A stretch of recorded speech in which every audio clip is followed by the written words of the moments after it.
대선 레이스 상황 알아보겠습니다. 더불어민주당 이재명 후보는 오늘 일자리 공약을 발표했습니다. 네, 이 후보는 6대 공약을 내세우며 300만 개 이상의 일자리를 만들겠다고 약속했는데요. 국회 취재기자 연결해 자세한 소식 들어보겠습니다. 김수강 기자. 네, 이재명 후보는 오늘 민주당 당사에서 일자리 6대 공약을 발표했습니다. 새해 들어 이어가고 있는 경제 정책 발표의 연장선으로 경제 대통령 이미지 굳히기 차원으로 풀이됩니다. 이 후보는 디지털과 에너지, 사회 서비스 분야의 대전환을 통해 300만 개 이상의 일자리를 만들겠다고 약속했습니다. 특히 디지털 전환을 위해선 국비와 지방비, 민간 자금 등 135조 원을 조성해 디지털 인프라 조성 등에 투입하겠다는 방침입니다. 이 후보는 보육과 코로나 극복 등을 위한 공공보건 분야의 일자리를 늘리겠다고도 했는데 유승민 전 의원의 사회서비스 일자리 100만 개 공약을 수용했다고 강조했습니다. 또 임기 내 청년 고용률 5% 향상을 목표로 하겠다고도 했습니다. 이 같은 정책 추진을 위해 기획재정부를 개편하는 과정에서 일자리 정책의 기획과 조정 기능을 강화하고 현재 일자리위원회를 일자리 대전환위원회로 바꾼다는 방침입니다. 이 후보는 앞서 오전 11시부터 한국중견기업연합회 간담회에도 참석했습니다. 이 후보는 오후엔 여의도에서 열리는 소상공인연합회 신년 할애식에도 참석합니다.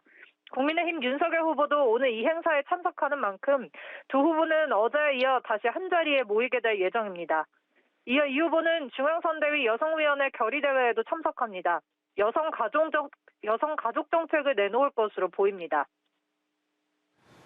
네, 야권 상황도 알아보겠습니다. 국민의힘 윤석열 후보는 오늘 오전 사회복지사들과 만났다고요? 네, 윤석열 후보는 오늘 오전 사회복지사협회 간담회에 참석해 종사자들의 고충에 귀 기울였습니다. 또 처우 개선 방안을 내놓기도 했습니다. 윤 후보는 현재로선 사회복지사 임금이 지역과 소관 부처에 따라 서로 다르다며 이러한 임금 격차 해소를 위해 단일 임금 체계를 단계적으로 도입하겠다고 약속했습니다.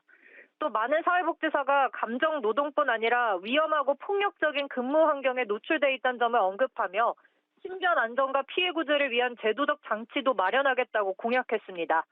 윤 후보는 오후엔 소상공인연합회 신년 할애식에 참석하고 이어 서울 강남구의 한 실내 체육시설 현장을 방문할 예정입니다. 현행 방역 조치로 경제적 피해를 입은 체육시설 종사자들의 이야기를 듣고 관련 공약도 발표할 계획입니다. 한편 국민의당 안철수 후보는 오늘 일정을 전면 취소하고 전남 한평행에 올랐습니다. 최진석 서강대 철학과 명예교수를 만나기 위해서입니다. 선대위는 안 후보가 지난 10월 최 교수를 만나 중도실용과 혁신보수에 대해 대화하며 공감대를 이룬 바 있다고 설명했는데 중도를 내세워 양강 주자와 차별화를 두려는 행보로 풀이됩니다. 네, 양당 현안도 알아보죠. 민주당은 새로운 대변인 합류를 발표했고 또 국민의힘은 네트워크 본부를 해체했다고요? 네, 민주당은 오늘 JTBC 이정원 기자와 YTN 안귀령 앵커를 영입했다고 밝혔습니다. 두 사람은 공보단 대변인으로 합류할 예정입니다. 다만 두 사람의 합류를 두고 일각에선 언론의 중립성을 해쳤다는 지적도 제기됩니다. 민주당은 국민의힘 윤석열 후보를 둘러싼 무속인 의혹을 집중적으로 파고들며 무속인 비선실세 프레임을 부각하는 데 주력했습니다.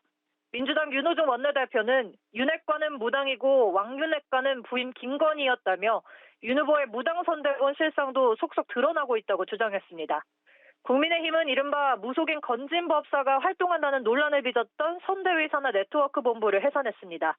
권영세 선대본부장은 이날 오전 긴급 기자회견을 열고 해산은 후보의 결단이라며 불필요하고 악의적인 오해가 확산하는 부분에 대해 단호하게 차단한다는 의미가 있다고 밝혔습니다. 지금까지 국회에서 전해드렸습니다.